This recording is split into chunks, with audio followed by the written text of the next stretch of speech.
Bei Mingche bergegas ke lapangan gravitasi. Medan yang diciptakan oleh kekuatan Yin dan Qi mendalam tersebar secara alami dan dapat memengaruhi fungsi tubuh seorang prajurit. Begitu Bei Mingche masuk ke lapangan, dia merasakannya dan ekspresinya berubah. Di dalam lapangan, Bei Mingche melayang di udara dan tak dapat menahan diri untuk tidak berputar tanpa henti. Beberapa detik pertama kepalanya tertunduk, tetapi sesaat kemudian tubuhnya melengkung seperti bola. Dia bahkan tidak dapat menyeimbangkan dirinya. Sebagai pencipta, Xi Yan tidak terpengaruh oleh gravitational field. Dia pertama-tama mengamati Bei Mingche dengan acuh tak acuh dan kemudian segera mulai mengambil tindakan. Ledakan, dentuman, dentuman, dentum. Xi Yan melesat ke arah Bei Mingche seperti seekor naga. Sambil merentangkan tangannya, dia menangkap pinggang Bei Mingche dan menendangnya dengan lututnya. Mengaktifkan finger spear, Xi Yan mendorong jarinya ke pinggang Bei Mingche. Ding! Ding! Suara retakan tajam datang dari pinggang Bei Mingche. Di balik gaunnya, Bei Mingche mengenakan baju besi yang dilapisi sisik yang tampak seperti kristal dan memancarkan udara dingin. Tombak jari tidak dapat menghancurkan baju besi kristal, hanya meninggalkan beberapa lubang pada gaun Bei Mingche. Saat Bei Mingche berputar di lapangan, dia begitu takjub hingga dia kembali mengoperasikan roh bela diri api es kutubnya. Tiba-tiba, baju besi kristal itu melebar dan menutupi seluruh tubuhnya. Dalam sekejap, pipi Bei Mingche ditutupi dengan baju besi kristal bersisik itu. Baju zirah ini merupakan senjata pertahanan rahasia yang sepadan dengan roh bela diri api es kutub milik Bei Mingche. Di bawah pengaruh Polar Ice Flame Martial Spirit, sejumlah besar udara dingin masuk ke dalam armor dan mengaktifkannya, karena ada udara dingin yang mengalir keluar darinya. Tombak jari milik Xi Yan tidak dapat menghancurkan baju besi Bei Mingche, namun baju besi itu diresapi oleh udara dinginnya dan menjadi semakin kaku. Terjebak di medan gravitasi, Bei Mingche masih berputar cepat. Dia tidak bisa diam, dan diserang oleh Xi Yan. Namun, di bawah perlindungan baju besi kristal itu, Bei Mingche sama sekali tidak khawatir. Dia menunggu kesempatan untuk melawan.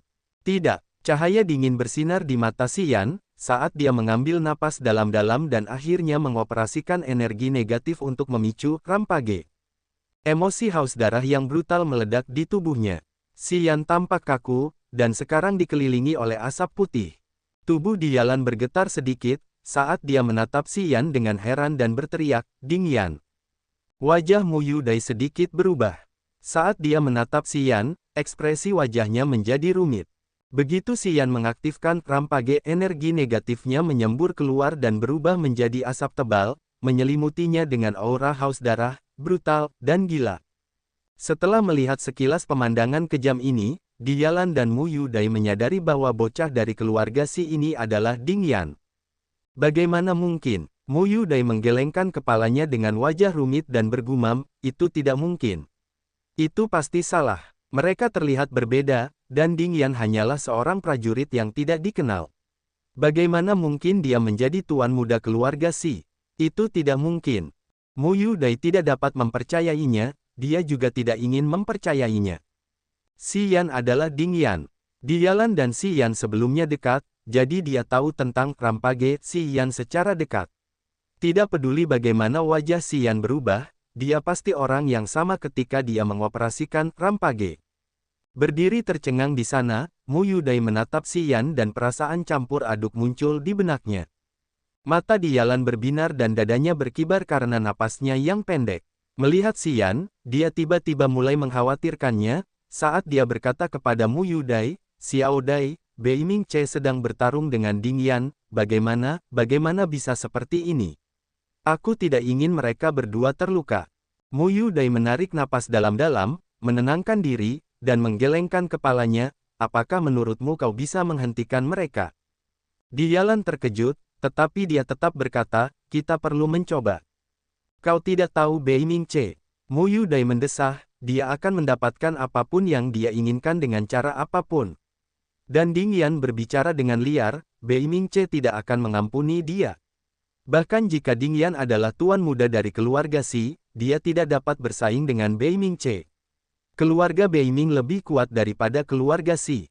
Tidak, aku akan menghentikan mereka. Diyalan tampak bertekad, dan berteriak, Ding Yan hentikan. Tuan Muda Beiming, berhenti. Xian dapat mendengar teriakan di jalan dengan jelas, meski dia tidak memberikan tanggapan.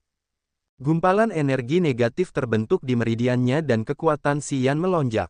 Dia tiba-tiba memicu segel kehidupan, dan 7 tanda muncul dan menyerang Beiming Ce.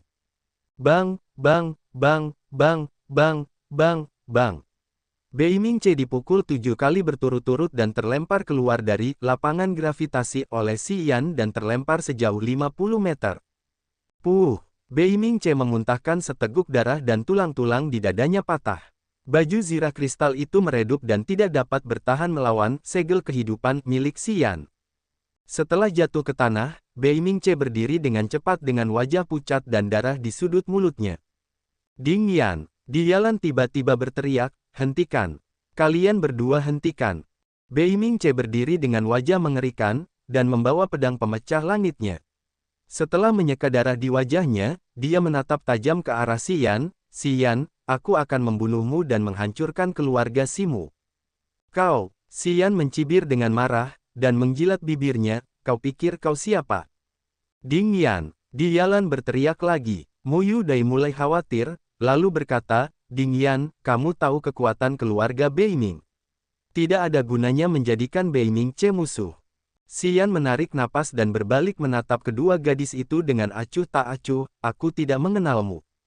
Kemudian, dia berjalan menuju Beiming Ce selangkah demi selangkah. Setiap langkah yang diambilnya, ruang di sekitarnya berputar. Saat dia bergerak, gravitational field memancarkan kekuatan penekan. Selama dia berada di dalam lapangan gravitasi, Xian tidak perlu khawatir dengan roh bela diri teleportasi Beiming Ce dan dia yakin dia bisa menyiksa Beiming Ce perlahan di lapangan. Beiming Ce akhirnya belajar sesuatu. Melihat Xian mendekat, wajah Beiming Ce menjadi dingin. Alih-alih menggunakan jiwa bela diri teleportasinya, dia duduk di tempatnya berdiri. Pedang pemecah langit melesat keluar. Dalam cahaya merah dan biru yang menyilaukan, pedang pemecah langit jatuh tepat di kepala Xian. Ledakan, pedang itu jatuh ke lapangan dan terdengar suara aneh. Pedang merah biru melesat keluar dengan tajam.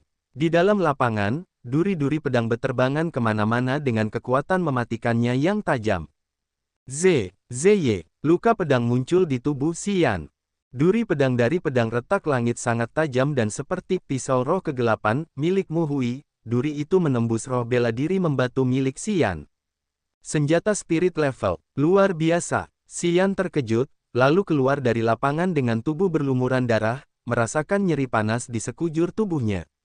Puluhan luka pedang ditinggalkan pada Xian oleh pedang pemecah langit milik Beiming Ce, masing-masing luka sedalam 1 inci.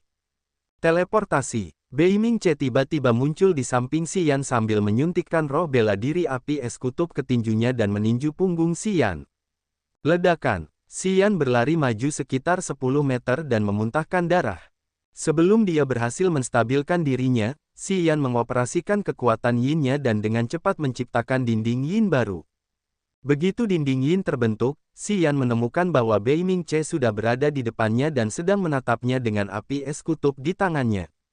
Jika bukan karena Xian yang menyempurnakan dinding Yin dengan kecepatan tercepatnya, Beiming Ce pasti sudah membekukannya menggunakan api es kutubnya dan menghancurkannya berkeping-keping. Kembali, Beiming Ce berteriak, mengulurkan tangannya, dan menyaksikan pedang pemecah langit terbang kembali ke tangannya bagai kilat. Sambil membawa pedang pemecah langit, Beiming Ce menyeringai licik, biarkan aku melihat bagaimana kau akan melawan. Xian tampak muram, menyadari bahwa gravitational field hanya efektif pada makhluk hidup, tapi tidak pada Skycracking Sword.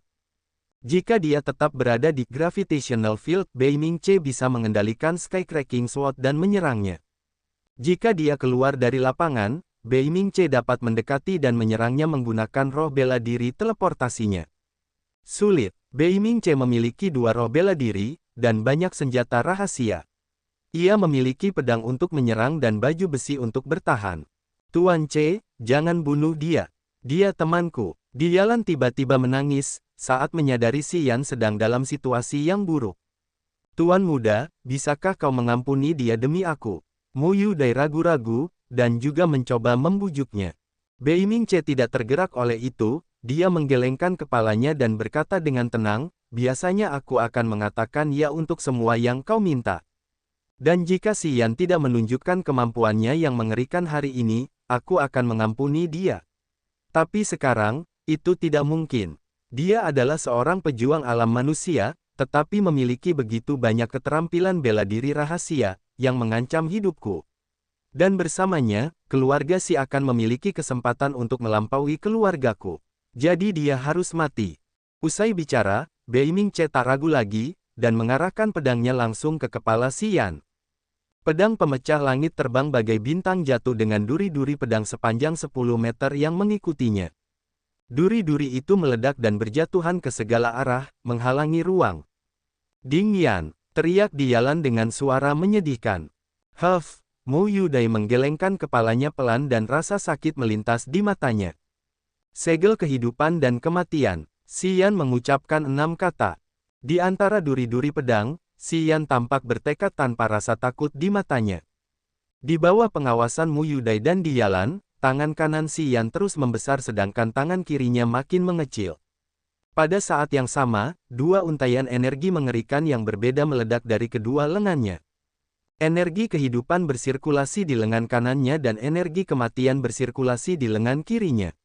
Dua kekuatan yang sangat berbeda, yaitu kehidupan dan kematian, diproyeksikan keluar dari lengan kiri dan kanannya. Menghadapi cahaya pedang yang menyilaukan dari Sky Cracking Sword, Xian yang berada dalam kondisi rampage tampaknya telah membangkitkan semua potensi dalam tubuhnya. Pada saat hidup dan mati, kelima indranya menjadi sangat sensitif. Kecepatan sirkulasi kedua kekuatan di kedua lengan kiri dan kanannya sangat tinggi.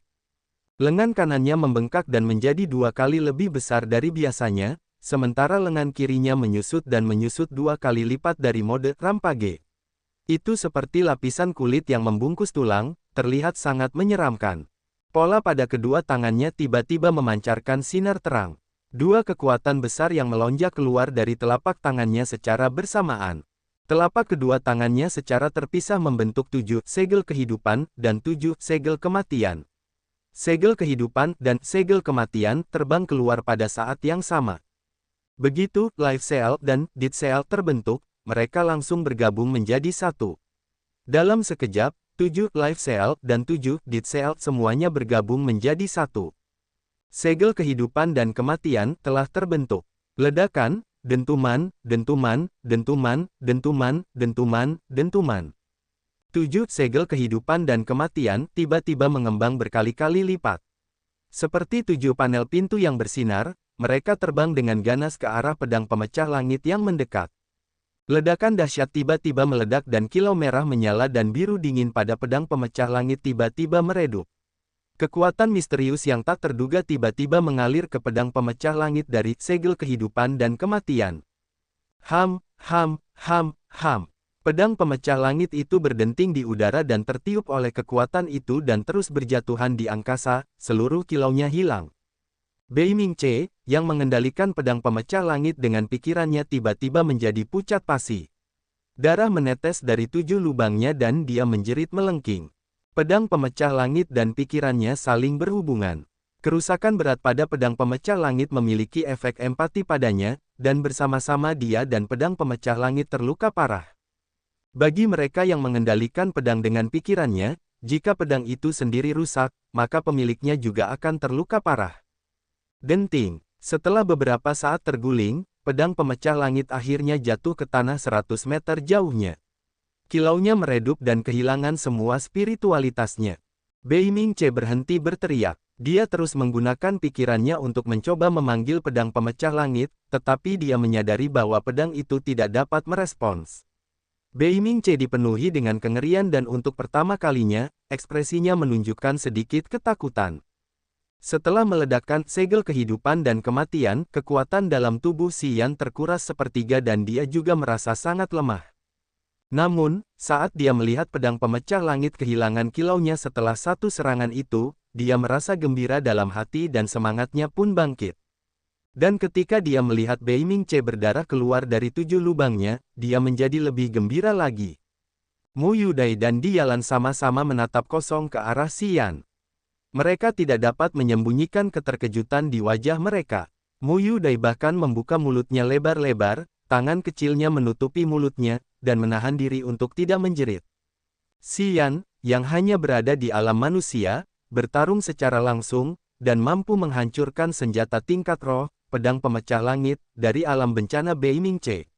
Dan dia bahkan mampu menghancurkan hubungan spiritual di pedang pemecah langit. Apa ini? Mu Yudai merasa terkejut dalam hati, dia tidak mempercayai matanya. Apakah ini benar-benar anak laki-laki dari hutan gelap?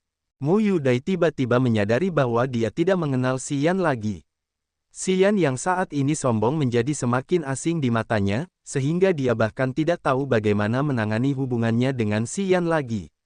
Ding Yan, seru di jalan sambil berteriak, apa yang kau lakukan? Mu Yudai melompat, dan juga berkata dengan cemas, Ding Yan. Jangan bertindak gegabah, Bei Ming Sang juga ada di sini. Jika kamu menyentuh putra keluarga Bei Ming, itu tidak akan baik untukmu, juga untuk keluarga Si. Ekspresi Xian dingin, dia tidak mengatakan apapun dan memilih mengabaikan kedua wanita ini. Dia mengikat Bei Ming Ce menggunakan gravitational field. Bei Ming Ce hanya duduk di sana tanpa bergerak, karena dia tidak bisa merasakan keberadaan medan gravitasi. Dalam kecerobohannya, dia terjebak dan tidak bisa lepas dari gaya gravitasi medan tersebut. Kali ini, Xian juga menambahkan energi negatif ke dalam gravitational field. Sekarang medan itu memiliki tiga kekuatan yang sama sekali berbeda, kekuatan yin, qi mendalam, dan energi negatif. Ketiga kekuatan itu bercampur menjadi satu, meningkatkan kekuatan medan itu lebih dari 2 kali lipat. Di lapangan gravitasi yang baru, Bei Ming Ce berada dalam kondisi yang sangat tidak berdaya. Otot-otot di wajahnya bergetar, dan di dalam pusaran medan yang gila-gilaan, semua qi mendalam di tubuhnya terikat. Hanya roh bela diri api es kutub yang tidak terpengaruh oleh medan gravitasi. Roh itu terus mengalir ke dalam baju besi kristal dan melindungi tubuh Bei Ming Ce dengan kuat. Xian dengan cepat terbang ke lapangan. Dia mengayunkan lengan kirinya dan segel kematian, yang terbentuk dari energi negatif tiba-tiba melesat keluar dan terbang menuju kepala Bei Ming Ce tanpa ragu-ragu. Retak-retak, suara retakan yang tajam terdengar dari tengkorak Bei Ming Ce. Energi mematikan yang menghancurkan dalam Dead Cell mengalir ke kepalanya dan memotong kekuatan hidupnya. Gumpalan energi vital murni dengan cepat mengalir keluar dari tubuh Bei Ming Ce. Tak lama kemudian, Bei Ming Ce berubah menjadi mayat kering dan seluruh qi mendalamnya diserap oleh Xian. Lapangan itu lenyap dalam sekejap. Berdebar, mayat Bei Ming Ce jatuh ke tanah, matanya masih terbuka lebar, seolah-olah dia meninggal dengan penyesalan. Dia bahkan tidak punya waktu untuk meneriakkan ancaman. Setelah Bei Ming Ce meninggal, tubuhnya menyusut dan lapisan kristal di tubuhnya jelas jauh lebih longgar. Xian menarik napas dalam-dalam dan dengan dingin melepaskan baju besi kristal dari tubuh Bei Ming Ce, lalu dengan belak-belakan menaruhnya di dalam tasnya. Kemudian dia bahkan tidak melihat ke arah Mu Yudai dan di jalan yang kebingungan dan segera pergi, sambil juga mengambil pedang pemecah langit yang redup di sepanjang jalan. Di Bei Ming Ce, kedua hal ini adalah yang terkuat dan meninggalkan kesan paling kuat di benaknya. Baik itu pedang pemecah langit maupun baju besi kristal, keduanya adalah harta karun yang luar biasa. Bahkan jika Xian sendiri tidak dapat menggunakannya, dia tidak ingin membiarkan kedua gadis itu memperoleh keuntungan apapun. Ding Yan, kau gila. Kau benar-benar gila. Mu Yudai berkata dengan linglung karena trauma, dia bergumam, Bei Ming Ce seperti nyawa Bei Ming Sang sendiri. Kau membunuh Bei Ming Ce. Itu berarti Bei Ming Sang tidak hanya akan berurusan denganmu, dia akan menghancurkan seluruh keluarga Si. Ding Yan, kau membuat kesalahan. Kau benar-benar membuat kesalahan. Kau menggali kuburmu sendiri. Wanita jalang. Xian menoleh, menatapnya dengan dingin dan tegas, lalu berkata dengan kejam, jika kau terus bicara, aku akan membunuhmu juga. Apa yang kau katakan? Ekspresi Mu Yudai dipenuhi dengan ketidakpercayaan. Dia mengangkat tangannya dan menunjuk Xian dan berteriak, Ding Yan. Aku telah menyelamatkan hidupmu, dan beginilah caramu memperlakukanku. Wajah Xian penuh dengan ketidaksabaran, tatapannya dingin, dan dia dengan cepat bergerak ke sisi Mu Yudai. Memukul, tangan Xian menamparkan wajah Mu Yudai dan membuatnya terhuyung mundur beberapa langkah, meninggalkan bekas telapak tangan berwarna merah cerah di wajahnya. Dasar jalang, dengarkan baik-baik, Aku tidak berutang apapun padamu. Jika kau terus mengoceh di telingaku, aku akan membuatmu diam untuk selamanya. Xian menatap dingin ke arah Mu Yudai, yang sikapnya sedikit gila. Dia berkata dengan tatapan membunuh, kau tahu bagaimana aku tidak pernah memberi ampun dalam hal membunuh, dan itu termasuk wanita. Ding Yan, teriak Dialan, bagaimana kau bisa memukul Xiao Dai? Kamu juga diam. Xian mencibir dan menatapnya dengan tatapan dingin di matanya, ketika kita berpisah di hutan batu, kita memutuskan semua hubungan. Kau tidak punya hak untuk menjelek-jelekkanku. Jangan berpikir sejenak bahwa ada sesuatu di antara kita hanya karena aku menidurimu. Kau tahu persis apa yang kau dapatkan dariku. Aku tidak berutang apapun padamu. Tubuh halus Dialan bergetar saat dia menatap Xian yang kejam, dan dia hanya bisa merasa seolah-olah dia berada di dalam gua es, baik hati maupun tubuhnya membeku. Dialan mengatupkan giginya erat-erat dan berusaha keras untuk tidak menangis, tetapi air mata yang bening masih muncul di sudut matanya. Hatinya terasa seperti ditusuk pisau tajam dan rasa sakitnya meresap ke dalam hatinya. Pada saat ini, Dialan akhirnya menyadari betapa dia peduli pada pria ini. Melihat ekspresi dingin di wajahnya, Dialan akhirnya tahu apa yang telah dia korbankan untuk sisa hidupnya. Ding Yan, kau akan menyesali ini. Kau pasti akan menyesali ini. Mu Yudai menutupi wajahnya, dan berteriak histeris, kau pasti akan menyesali ini. Kau dan keluarga Si akan dihancurkan oleh Bei Ming Sang. Memukul. Xian baru saja hendak pergi, tetapi dia berbalik dan menamparkan wajah Mu Yudai lagi. Ekspresinya gelap dan dia berkata dengan nada mengejek, wanita jalang. Kau pikir begitu kau mencari perlindungan di keluarga Bei Ming Sang akan membalas dendam untukmu. Kau bercanda, Bei Ming Sang adalah pria yang galak dan ambisius. Kau pikir dia akan bertarung sampai mati dengan dunia kegelapan demi seorang wanita. Tahukah kau mengapa orang-orang dunia kegelapan ada di sini? Tahukah kau nasib apa yang akan kau hadapi begitu kau keluar dari sini? Wajah cantik Mu Yudai berubah pucat dan matanya dipenuhi keputusasaan, akhirnya dia tidak bersuara lagi. Dia sudah menduga kemungkinan ini, tetapi menolak untuk mengakuinya. Sekarang Xian tanpa ampun mengatakannya dengan lantang, Mu Yudai akhirnya tidak bisa mengabaikan spekulasinya lagi. Dia merasa kedinginan dari ujung kepala sampai ujung kaki, dan merasa seolah-olah semua kerja keras yang dia lakukan hanyalah ilusi. Mulai sekarang, kalian berdua tidak ada hubungannya denganku. Xian melirik kedua gadis itu tanpa perasaan untuk terakhir kalinya, lalu berbalik dan berjalan menuju lubang itu. Dia berkata dengan dingin sambil membelakangi gadis-gadis itu, jangan menghalangi jalanku, atau kalian akan bernasib sama seperti Bei Ming Ce. Lalu, Xian perlahan berjalan menuju lubang itu. Wajah Dialan dipenuhi air mata dan tubuhnya membeku, seolah-olah semua kekuatan hidup dalam tubuhnya telah diambil. Jantungnya terasa seperti tercabik-cabik, rasa sakit menusuk hatinya. Wajah cantik Mu Yudai memiliki bekas telapak tangan merah di atasnya.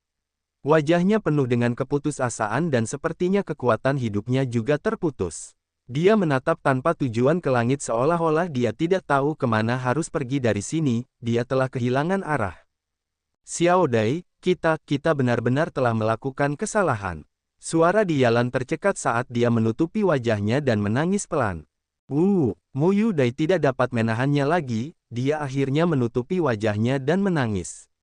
Dia menangis dengan cara yang paling menyayat hati, seolah-olah dia ingin meneriakkan semua kesedihan di hatinya. Tanda hubung. Xian berdiri di tempat lubang itu berada, ekspresinya dingin, seolah-olah dia sama sekali tidak mendengar tangisan kedua gadis itu. Dia hanya mengerutkan kening dan melihat ke depan. Lupdup. Mutiara Yin di meridian Senke, Tianke, dan Yin Du berdenyut lebih kencang. Setelah sampai di sini, Mutiara Yin menjadi sangat aktif. Melihat kristal yang mengambang dan berkilauan itu, Xian menyadari bahwa inilah yang memanggil Mutiara Yin. Kekuatan misterius yang keluar dari kristal itu pasti beresonansi dengan Mutiara Yin dari kejauhan, kedua belah pihak tampaknya memiliki semacam hubungan misterius. Namun, saat berdiri di luar lubang, Xian tidak tahu harus mulai dari mana. Dia tidak tahu bagaimana cara mendapatkan kristal itu. Dia merenung sejenak, lalu mencoba mengaduk pusaran Yin, membentuk Yin Qi di telapak tangannya.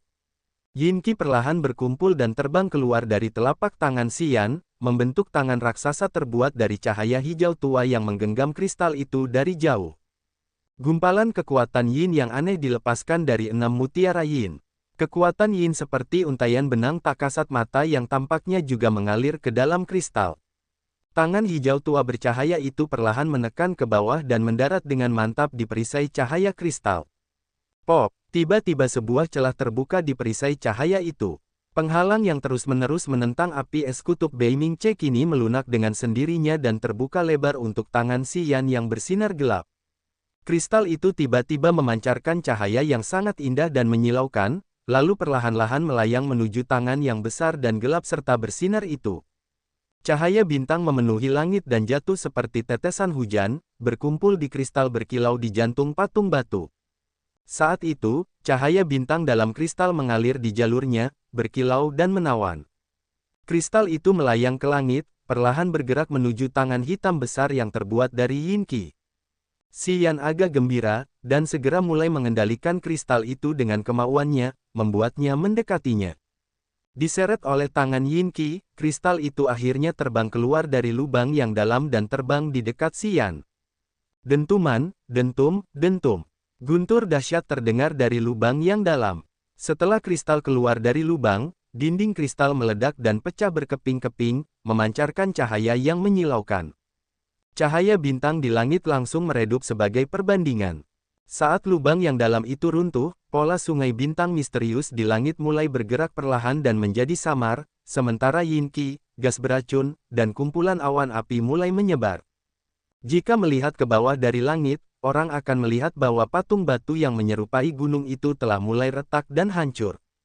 Pada saat yang sama, di antara tumit patung itu, kelompok Qi Xiao dan Beiming Sang dapat dengan jelas merasakan ketidaknormalan yang terjadi dalam ruang tersebut, dan kekuatan yang mengekang mereka mulai berkurang.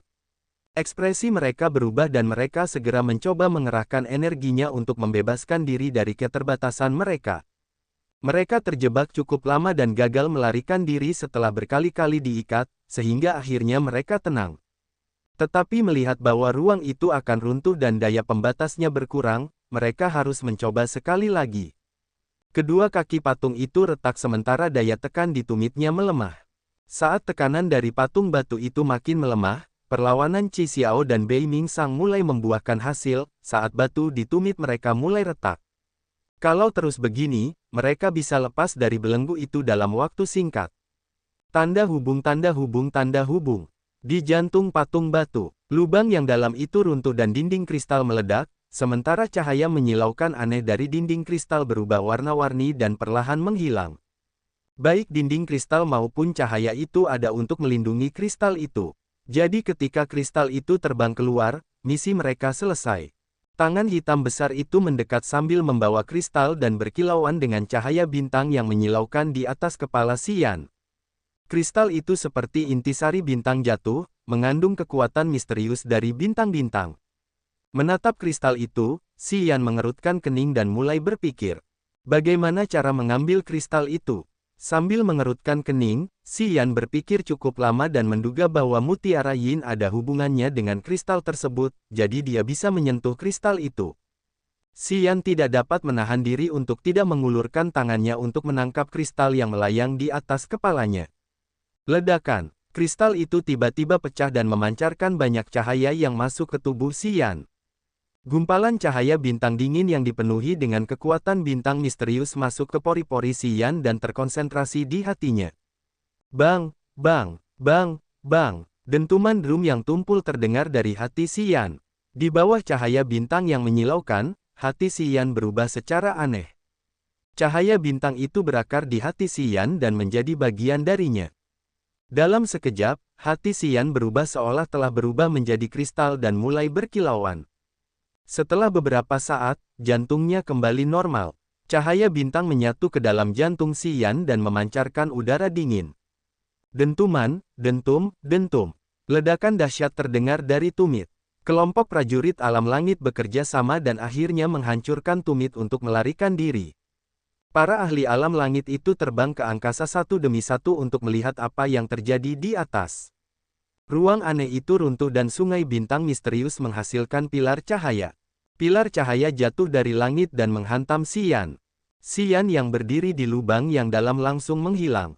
Bang, bang, bang, bang, bang, bang. Ruang aneh itu perlahan retak seperti cermin yang pecah. Setelah kristal itu hilang, patung batu lebar itu retak, sepotong demi sepotong, dan berubah menjadi debu. Di antara suara ledakan yang tak berujung, pemandangan berubah dengan cepat. Kelompok itu termasuk Qi Xiao merasa bahwa mereka berjalan keluar dari cermin yang pecah. Dari celah-celah di ruang yang runtuh, mereka dapat melihat lembah Yin.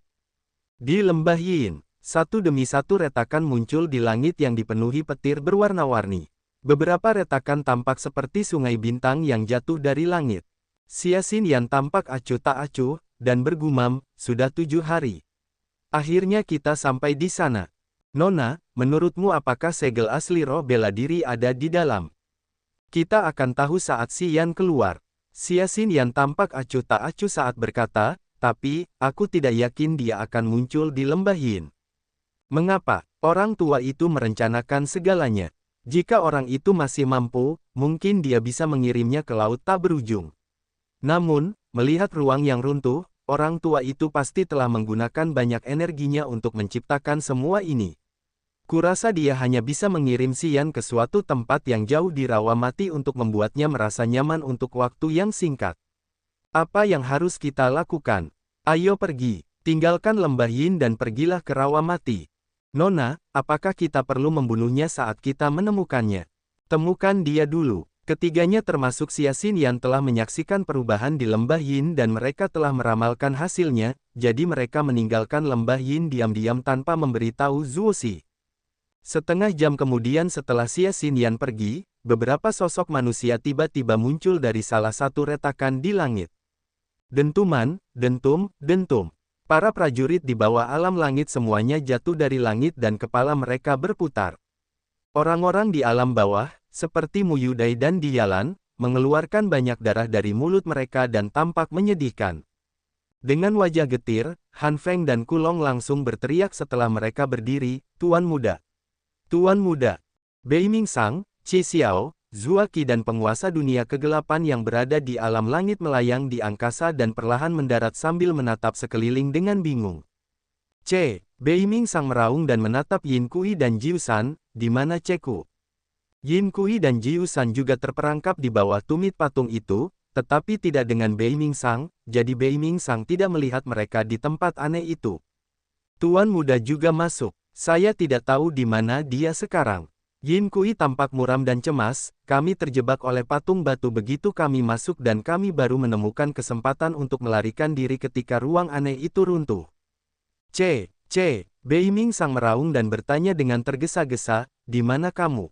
Mu Hui. Wajah penguasa dunia kegelapan berubah karena dia tidak dapat menemukan Mu Hui, dan mulai berteriak bersama Bei Mingsang. Karena teriakan mereka bergema di medan Yin, Bei Mingsang dan Mu Hui dapat mendengarnya begitu mereka kembali ke medan Yin. Akan tetapi, mereka tidak mendapat tanggapan. Masih di dalam. Bei Mingsang menjadi pucat dan menatap ke langit, untuk menemukan bahwa retakan itu secara misterius telah tertutup. Ruang itu runtuh seluruhnya. Dalam sekejap, Bei Mingsang menyadari kenyataan yang kejam ini. Wajahnya tampak mengerikan seperti binatang iblis yang kesal, sementara Polar Ice Flame keluar dari matanya. Xiao Dai, di mana C? Dengan Polar Ice Flame di matanya, Bei Mingsang menatap Mu Yudai dengan marah. Mu Yudai tampak terdiam di bawah tatapan mata Bei Mingsang yang menakutkan, tak mampu berkata apa-apa. Bei Mingsang tidak sabar dan matanya berbinar. Dia mengulurkan tangannya ke arah Mu Yudai dan seberkas cahaya biru terbang ke tubuh Mu Yudai. Di mana C? Bei Mingsang bertanya lagi. Begitu Mu Yudai terkena cahaya biru Bei Mingsang, wajahnya berubah menjadi bisu dan dia kehilangan kesadaran saat dia berbisik, dia dibunuh oleh Xian. Diyalan mencoba berteriak, tetapi ketika dia melihat penampilan Mu Yudai yang tidak normal, dia tetap diam. Xian, Bei Mingsang melolong dengan seluruh urat nadinya menonjol. Dia sangat menghargai Bei Mingce, yang memiliki martial spirit kembar, sebagai pewaris keluarga Bei Ming dan menaruh harapan besar padanya. Sekarang Bei Mingce telah terbunuh, Beiming Sang sangat marah. Gerombolan api es kutub beterbangan seperti awan dan mencoba menutupi Han Feng dan Kulong. Kulong dekat dengan Beiming Sang sehingga dia langsung terbungkus oleh api es kutub dan berubah menjadi patung es sebelum meledak. Wajah Han Feng berubah, dan setelah bergetar, dia menghilang. Aku akan menghancurkan keluarga Simu. Beiming Sang berteriak seperti binatang buas dan berlari ke arah Han Feng.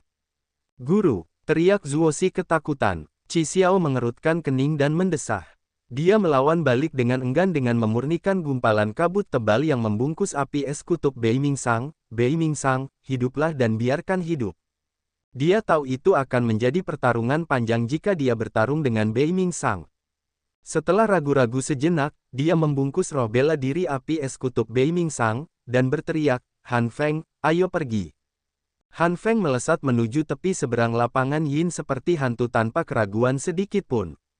Saat itu, dia tahu Beiming Sang tidak akan berhenti, jadi dia harus pergi secepat mungkin.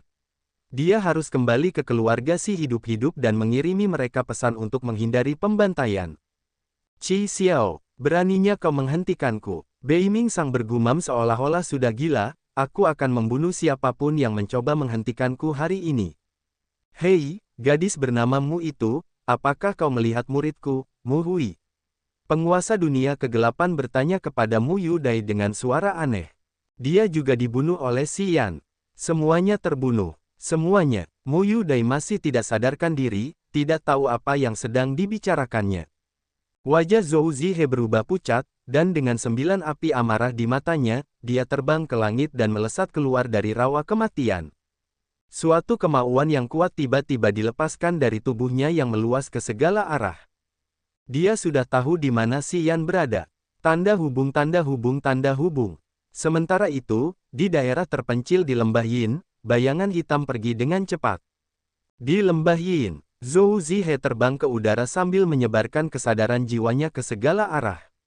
Dia juga perlahan mulai menjauh dari lembah Yin. Ekspresi Beiming Sang tampak garang. Dia hendak bertarung sampai mati dengan Qi Xiao, namun tiba-tiba menyadari bahwa Zhou Zihe diam-diam naik ke udara. Pikirannya menjadi jernih, saat dia tiba-tiba teringat apa yang dilihatnya di tempat aneh itu dan dia juga menyadari bahwa Xian mungkin ada di suatu tempat di dekat sana. Qi Xiao, cepat atau lambat aku akan menghadapimu. Beiming Sang menggertakkan giginya dan ekspresinya muram, tetapi dia tidak menyerang lagi. Dia menarik kembali roh bela diri api es kutubnya, dan terbang ke langit, menyebarkan kesadaran jiwanya untuk mencari jejak Xian.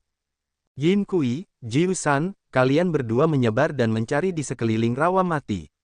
Ingat, jika kalian melihat Xian, jangan bunuh dia, aku ingin dia hidup-hidup. Beiming Sang berteriak dengan suara yang menusuk tulang saat melayang di udara. Yin Kui dan Jiu San tidak ragu-ragu dan segera meninggalkan lembah Yin. Dalam sekejap, hanya Qi Xiao, Zuoqi, orang-orang dari keluarga Zuo ditambah Mu Yudai dan Diyalan yang linglung tersisa di lembah Yin raksasa. Tuan, Zuoxi melotot ke arah Qi Xiao, saat kami datang, kakek Xi menyuruhmu untuk menjaga Xian, kau tidak berpura-pura bodoh sekarang, kan? Ekspresi Qi Xiao penuh dengan rasa frustrasi, dia menggelengkan kepalanya dan mendesah, aku sudah mencoba menghentikan Beiming Sang, tetapi sekarang ada 2 penguasa alam langit yang menginginkan anak itu mati. Jika aku berbicara dengan paksa, aku harus menghadapi 2 penguasa alam langit. Terutama ketika mereka berdua sedang dalam keadaan sangat marah. Jika aku memotong pembicaraan sekarang, aku takut bahwa, Tuan, apakah Anda takut pada mereka? Zuoxi mengangkat kepalanya dan menggerutu. Xiao Xi, Wu Yunlian tiba-tiba berbicara, dan dia mendesah, Tuan Qi Xiao melakukan ini karena frustrasi. Dengan kemampuannya, bahkan melawan 2 prajurit alam langit, dia bisa dengan mudah lolos tanpa cedera. Tapi dia khawatir pada kita. Tidakkah kau mengerti? Zuoxi tercengang, lalu setelah beberapa saat, dia akhirnya bergumam, tapi bagaimana dengan Xian? Jika dia meninggal, kakek Xi akan menjadi sengsara. Tidak ada yang bisa kita lakukan, dia hanya bisa berharap yang terbaik. Alis hitam Wu Yunlian berkerut dalam. Dia menggelengkan kepalanya dan berkata dengan bingung, bagaimana mungkin? Bagaimana mungkin bocah nakal Xian membunuh Beiming Ce? Beiming Ce memiliki jiwa bela diri kembar dan berada di alam bencana. Apa yang sebenarnya terjadi? Qi Xiao juga tampak bingung, tetapi dalam benaknya dia diam-diam menduga bahwa itu karena ruang aneh itu. Saat berada di dalam, dia melihat dengan jelas bahwa seberkas cahaya masuk ke tubuh Si Yan saat dia keluar.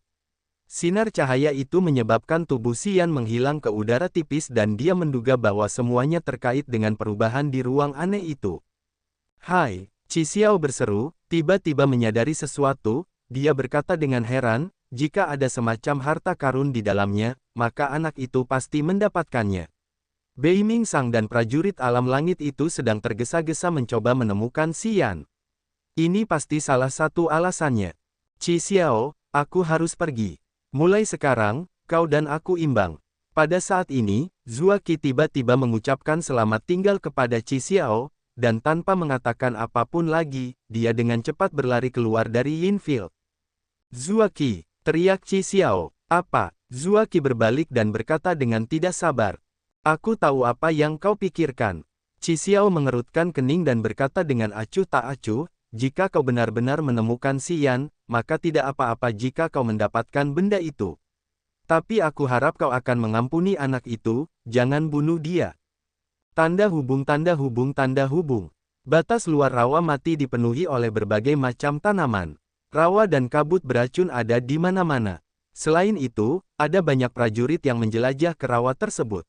Bahkan jika Bei Ming Sang dan Zhou Zihe ingin menemukan Si Yan, itu bukanlah hal yang mudah. Namun, berbeda dengan Zhuo Qi, dia adalah penguasa batas luar rawa mati.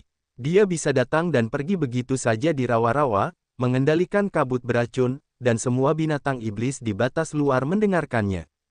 Jika ada orang yang paling mungkin menemukan Si Yan, maka orang itu adalah Zhuo Qi. Jika anak itu melakukan apa yang diperintahkan, maka aku tidak akan mempersulitnya. Zhuo Qi mencibir, tetapi, jika dia tetap tidak tahu apa-apa, aku akan bersikap kejam. "Qi Xiao, ini bukan urusanmu sekarang, lebih baik kau tidak ikut campur." Kebencian dari dua penguasa alam langit bukanlah hal yang bisa dianggap enteng. Jika kau ingin muridmu tetap hidup, maka jangan pedulikan nyawa anak itu. Kemudian, Zhuo Qi tiba-tiba terbang dan menghilang dalam sekejap mata. Tanda hubung tanda hubung tanda hubung. Malam harinya, bintang-bintang memenuhi langit malam dan bulan tampak terang dan jernih. Di sebelah timur rawa mati, di cabang pohon tua yang menjulang tinggi, Si Yan mengerutkan kening. Dia menatap kosong ke langit berbintang, cahaya aneh berkelap-kelip di matanya, misterius dan tak terduga. Di dalam ruang aneh itu, seberkas cahaya bintang turun dari langit dan mendarat di tubuhnya, langsung mengirimnya keluar dari ruang menakjubkan itu dan ke tempat ini. Begitu dia mendarat di sini, hanya dengan melihat kabut beracun yang tidak terlalu jauh dan rawa-rawa yang ada di mana-mana, dia segera menilai bahwa ini adalah batas luar rawa mati. Ketika dia baru saja keluar, hari masih siang. Si Yan berulang kali memeriksa dadanya, tetapi menyadari bahwa selain bintik-bintik cahaya bintang di hatinya, tampaknya tidak ada hal lain yang tidak biasa di tubuhnya. Satu-satunya perubahan yang bisa dia rasakan adalah cahaya bintang samar yang melayang turun dari langit dan perlahan berkumpul di hatinya. Itu hanya terjadi pada siang hari. Pada malam hari, ketika bintang-bintang berkelap-kelip di langit, jantung Si Yan tampaknya memiliki vitalitas 10 kali lipat dari saat ini, tetapi denyut nadinya malah menjadi lebih lambat. Namun, kekuatan bintang-bintang di langit malam yang berkilauan terbang turun dari langit berbintang yang luas dan diam-diam mengalir ke dalam tubuh dan kepalanya. Kekuatan bintang di malam hari jauh lebih kuat daripada di pagi hari. Dia bisa merasakannya dengan amat sangat. Dia bisa merasakan dengan jelas bahwa bintang-bintang di langit mengeluarkan sedikit kekuatan bintang yang redup, tetapi kekuatan bintang itu tidak bisa dilihat dengan mata telanjang. Kekuatan bintang yang tidak membentuk bintik-bintik cahaya bintang 100 kali lebih lemah, jadi Anda tidak bisa melihat cahayanya, tetapi mereka benar-benar ada.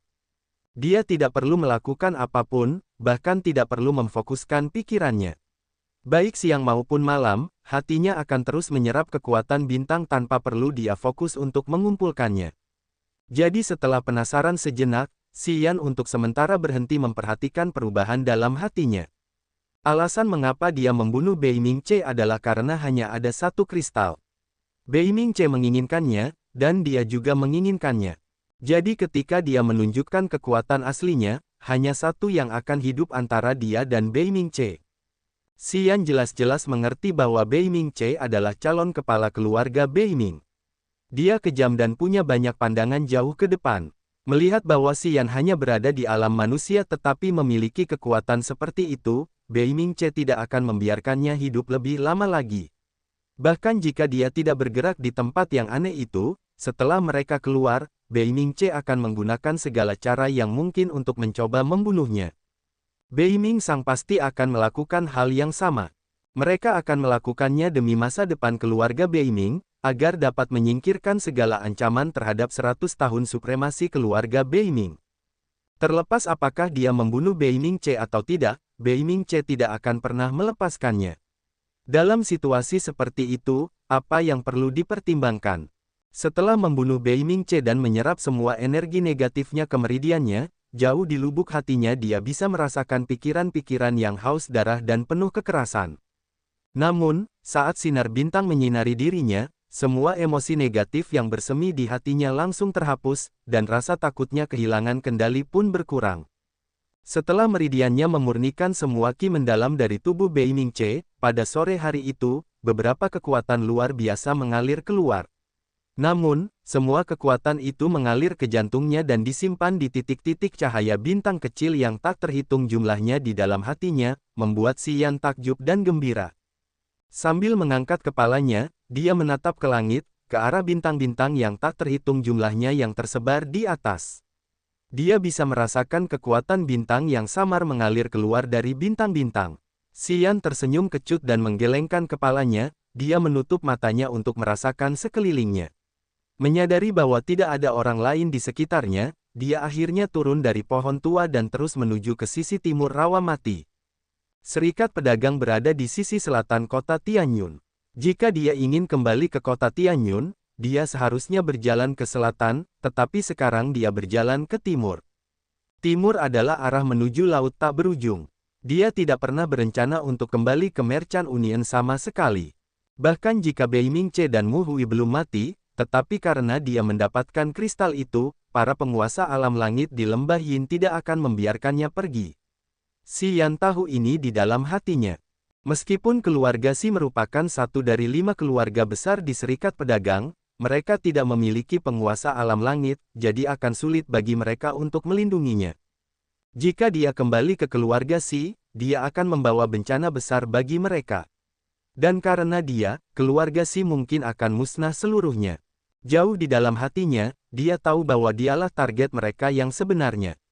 Dari Xia Xinyan, dia telah mendengar banyak misteri di Laut Tak Berujung dan dia tahu bahwa Laut Tak Berujung adalah pusat tempat berkumpulnya banyak prajurit. Laut itu jauh lebih besar daripada Serikat Pedagang, Kekaisaran Api, dan Kekaisaran Terberkati Dewa. Dan di dalamnya ada banyak tokoh kuat. Itulah tujuan sebenarnya. Saat hari masih gelap, dia dengan hati-hati melepaskan kesadaran jiwanya dan diam-diam mengamati sekelilingnya. Dengan tekad bulat, Xian berjalan ke arah timur. Tanda hubung, tanda hubung, tanda hubung. Tetap tidak ada apa-apa. Di sebelah selatan rawa mati, wajah Bei Ming Sang muram, dan ekspresinya gelap dan menakutkan. Tidak jauh dari sana, penguasa dunia kegelapan, Zhou Zihe, juga tampak seperti pembunuh. Akhir-akhir ini, kami telah mencari kemana-mana di daerah ini. Semua prajurit atau tentara bayaran yang aktif di daerah ini semuanya diidentifikasi dengan kesadaran jiwa kami, tetapi kami tidak menemukan apapun. Mungkinkah anak itu tidak kembali ke kota Tianyun? Tidak kembali ke kota Tianyun, Bei Ming Sang mengerutkan kening, dan berkata dengan dingin, sepertinya kita harus mengubah arah, aku akan pergi ke timur, sisanya terserah padamu. Kemudian, Bei Ming Sang tiba-tiba terbang dan menuju ke arah timur rawa mati. Tanda hubung, tanda hubung, tanda hubung.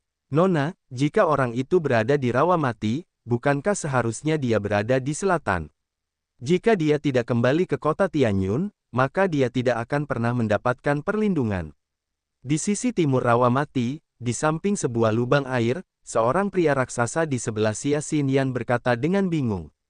Kembali ke kota Tianyun. Xia Xinyan menarik sudut bibirnya, apa gunanya kembali? Keluarga Xi bahkan tidak memiliki seorang master alam langit. Dia tidak hanya tidak akan mendapatkan perlindungan, dia juga akan membawa bencana bagi keluarga Si. Jika aku jadi dia, aku tidak akan pernah kembali ke keluarga Si sebelum mencapai alam langit. Sebaliknya, akan lebih baik untuk pergi sejauh mungkin dari keluarga Si. Sambil berkata demikian, Xie Xinyan berlutut dan membasuh wajahnya di sungai, lalu akhirnya berdiri dan berkata, ayo pergi, ke sisi timur. Kebetulan sisi timur adalah arah laut tak berujung. Jika kita benar-benar tidak dapat menemukannya, maka kita dapat langsung kembali ke laut tak berujung. Dimengerti, kedua pria raksasa itu mengangguk bersamaan. Ham. Pada saat ini, suara dengungan aneh terdengar dari saku Xie Xinyan. Wajah cantiknya sedikit berubah dan dia tidak bisa menahan diri untuk mengeluarkan lonceng angin dari sakunya. Dia menatap lonceng angin itu sejenak, lalu berkata dengan heran, Raja Sura Xiao Han Yi akan segera datang. Ah, mengapa Raja Sura datang ke Rawa Mati? Bukankah dia sedang berusaha menemukan Yang Hai? Aku juga tidak tahu. Xie Xinyan menggelengkan kepalanya, dan berkata dengan santai, tapi tidak apa-apa, Xiao Han Yi berada di langit kedua alam langit, dan apa yang dia kembangkan adalah jalur darah jahat dari 5 jalur sura. Jika dia mengadu kejahatan dalam darahnya, maka dia akan memiliki kekuatan seorang pejuang alam langit ketiga. Para penguasa alam langit di Rawa Mati ini semuanya masih berada di langit pertama. Begitu Xiao Han Yi sampai di sini, orang-orang itu mungkin akan tenang. Atau dengan amarah Raja Sura, aku khawatir orang-orang itu akan berada dalam nasib buruk. 3 Raja Sura dari keluarga yang semuanya gila. Nona, Anda harus berhati-hati dan pastikan Anda tidak melewati batasnya. Saya tahu apa yang saya lakukan. Xian terus bergerak ke timur. Rawa Mati diselimuti gas beracun dan ditutupi oleh rawa-rawa. Untuk berjalan di area ini, seseorang harus berhati-hati, atau dia akan tenggelam ke dalam lumpur atau diserang oleh binatang buas. Letaknya cukup terpencil di sebelah timur Rawa Mati, jadi prajurit hampir tidak terlihat di area ini. Sepanjang perjalanan, Xian bertemu dengan beberapa tentara bayaran yang sedang mencari binatang iblis dan tanaman herbal khusus. Mereka hampir berada di alam Naschen dan alam manusia, level yang cukup rendah. Xian ingin segera meninggalkan Rawa Mati, jadi dia tidak ingin ada konflik dengan para tentara bayaran itu. Dia menghindari pertemuan dengan mereka agar mereka tidak mengingat wajahnya dan membocorkan jejaknya ke Bei Ming Sang. Malam itu, setelah berpikir dengan saksama, Xian mengeluarkan pedang pemecah langit dan baju zirah es milik Bei Ming Ce dari tasnya. Ia melemparkannya ke rawa hijau dan menyaksikannya dimakan oleh air kotor di dalamnya. Pedang pemecah langit dan zirah es, keduanya adalah senjata luar biasa yang disempurnakan oleh Bei Ming Sang. Pedang pemecah langit dan zirah es mengandung persepsi Bei Ming Sang, yang mungkin merasakannya dalam jarak tertentu. Meski tahu bahwa pedang pemecah langit dan zirah es cukup berharga, Xian tetap meninggalkan keduanya demi melindungi dirinya. Gas beracun di rawa itu sangat korosif dan telah diuji oleh Xian. Jadi, dia yakin Bei Ming Sang tidak akan bisa merasakan mereka begitu mereka dilahap oleh gas beracun itu. Setelah itu, Xian terus bergerak ke arah timur. Pada malam hari, 3 hari kemudian, berdiri di antara semak-semak, Xian menyembunyikan aromanya dan diam-diam menatap ke depannya. Suara pertempuran brutal datang dari lahan basah di depan, yang satu pihak jauh lebih kuat daripada pihak lainnya. Meskipun Xian sangat penasaran, dia tidak pergi dan menonton. Dia memutuskan untuk pergi ke timur ketika pertempuran telah berakhir. 1/4 jam kemudian, pertempuran di depan mulai tenang.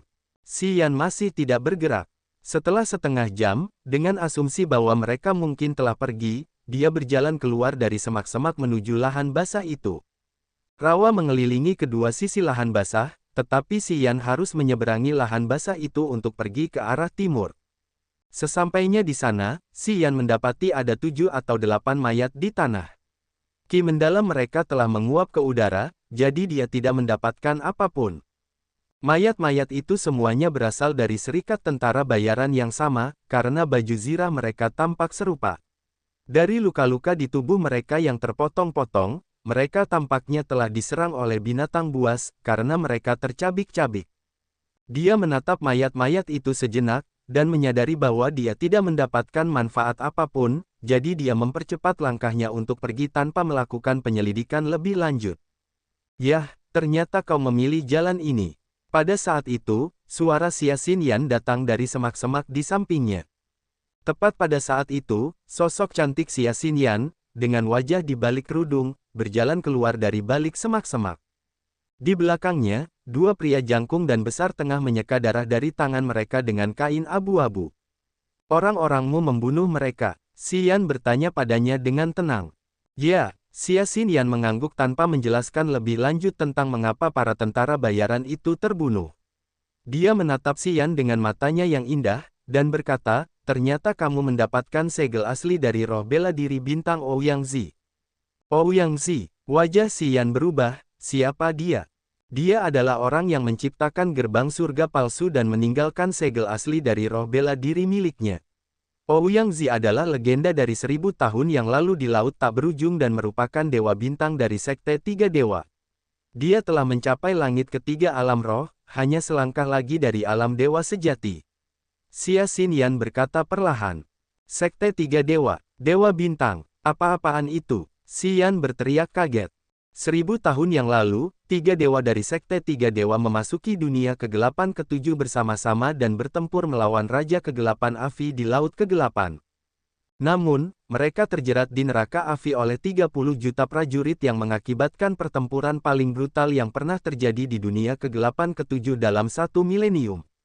Sekte Tiga Dewa kehilangan banyak hal dari pertempuran itu dan banyak pengikutnya yang tewas. Setelah pertempuran itu, hanya Dewa Matahari yang kembali dari dunia kegelapan ketujuh sementara dua dewa lainnya menghilang. Namun, hanya 5 juta pasukan Raja Kegelapan Afi yang selamat dan Raja Kegelapan Afi terluka parah dan tidak pernah muncul dari dasar Laut Kegelapan selama 1000 tahun terakhir. Tiga Dewa Matahari, Bulan, dan Bintang. Dunia Kegelapan ketujuh. Raja Kegelapan Afi. Xian sangat bingung hingga dia menggelengkan kepalanya. Maksudmu gerbang surga diciptakan oleh salah satu dari tiga dewa, Dewa Bintang? Ya, Xia Xinyan mengangguk pelan. Setelah pertempuran itu, banyak orang mengira Dewa Bulan dan Dewa Bintang sudah mati, karena mereka tidak pernah muncul lagi di Laut Tak Berujung. Menurut gerbang surga palsu dan fenomena aneh di Lembah Yin, Ouyangzi pasti meninggal karena luka-lukanya. Namun, tidak ada yang tahu bagaimana dia sampai di sini, membunuh naga lumpur level 8, menciptakan gerbang surga dan domain dewa palsu ini dan meninggalkan segel asli roh bela diri miliknya. Segel asli dari jiwa bela diri. Xian berteriak, menatap area jantungnya, sebelum cahaya menyilaukan melintas di wajahnya. Segel asli dari roh bela diri adalah jejak roh bela diri, jadi orang dapat menerima roh bela diri dari dalam segel asli. Para ahli alam dewa itu dapat mengubah roh bela diri mereka menjadi segel asli sehingga seseorang akan terus membawa roh bela diri miliknya. Tanda khas roh bela diri bintang adalah adanya bintik-bintik seperti bintang di area jantung yang membentuk sungai bintang mini. Xia Xinyan menjelaskan. Ini adalah roh bela diri. Mata Xian berbinar, saat dia menatap bagian hatinya dengan heran. Itu bukan hanya roh bela diri, tapi roh bela diri tingkat suci. Xia Xinyan membenarkan. Semangat bela diri tingkat suci. Xian tercengang, semangat bela diri memiliki tingkatan.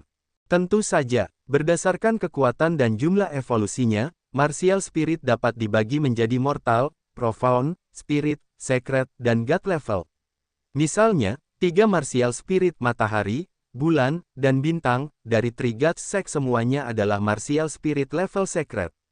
Martial Spirit reinkarnasi dari keluarga Xiaku juga merupakan martial spirit level secret. Jumlah roh bela diri di daerahmu terlalu sedikit sehingga mereka tidak dibagi ke dalam kategori yang berbeda. Di Laut Tak Berujung, ada berbagai macam roh bela diri dan masing-masing memiliki ciri dan kekuatan khusus. Jika mereka tidak dipilah ke dalam tingkatan yang berbeda, siapa yang akan tahu roh bela diri mana yang lebih kuat atau memiliki lebih banyak ruang untuk berkembang? Jadi, apa tingkat petrification martial spirit dari keluarga Xi? Saya tidak yakin tanpa pengujian yang akurat. Namun, saya rasa itu adalah roh bela diri tingkat roh yang terbaik. Saya belum pernah mendengar tentang roh bela diri tingkat suci yang muncul di area ini. Selain kekuatannya, Anda harus melihat berapa kali ia dapat berevolusi dan situasi mengenai evolusinya. Rinciannya rumit. Di laut tak berujung ada istana roh bela diri untuk memperkirakan level roh bela diri. Apakah roh bela diri tingkat suci langka? Tentu saja, roh bela diri tingkat suci adalah roh bela diri tertinggi di laut tak berujung. Keluarga yang memiliki roh bela diri tingkat suci semuanya adalah kekuatan berpengaruh di laut tak berujung, jadi menurutmu apakah roh bela diri tingkat suci langka? Maksudmu, aku mendapat sesuatu yang hebat kali ini. Bagaimana menurutmu, Nona Xia? Terima kasih telah memberitahuku banyak hal. Aku ingin pergi ke laut tak berujung, apakah kita akan menempuh jalan yang sama? Xia Xinyan tiba-tiba menjadi tenang. Tidak akan ada konflik antara Xian dan Xia Xinyan jika dia tidak pergi ke laut tak berujung. Namun, begitu Xian memasuki laut tak berujung dan tersiar kabar bahwa ia memiliki roh bela diri bintang, Sekte Tiga Dewa pasti akan menemukannya dengan segala cara. Mereka akan menjadikannya putra dewa sekte dan memberinya sumber daya pelatihan terbaik. Sekte Tiga Dewa dan keluarga Xia memiliki banyak perselisihan. Roh bela diri bintang Xian akan membuatnya menjadi ahli di Sekte Tiga Dewa. Begitu dia pergi ke laut tak berujung, keluarga Xia akan memiliki musuh yang tangguh. Nona, kedua pria besar yang menyerupai menara itu mengingatkannya dengan suara lembut. Kau benar-benar ingin pergi ke laut tak berujung. Xia Xinyan menatapnya dengan tatapan rumit di matanya yang berkilauan. Xian sedikit terkejut, tetapi tidak dapat memahami apa yang sedang terjadi dalam pikiran Xia Xinyan, jadi dia berpikir sejenak dan tersenyum pahit, apakah menurutmu aku masih bisa tinggal di kota Tianyun daripada pergi ke laut tak berujung? Kau tahu kekuatan Bei Ming Sang di Serikat Pedagang. Bukan hanya aku, tetapi keluargaku akan mengalami bencana. Aku tidak punya pilihan lain. Baiklah. Sejujurnya, Xia Xinyan berhenti sejenak, lalu berkata, keluarga Xiaku dan Sekte Tiga Dewa adalah musuh. Dengan roh bela diri bintangmu, kau akan menjadi orang penting di Sekte Tiga Dewa begitu kau pergi ke laut tak berujung. Di masa depan, kau akan menjadi musuhku, dan musuh yang tangguh.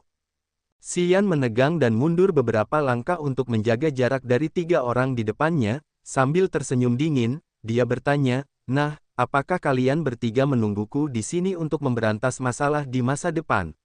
Nona Xia, aku tidak tahu mengapa kau berbicara kepadaku. Kau ingin aku menjadi hantu yang tahu segalanya.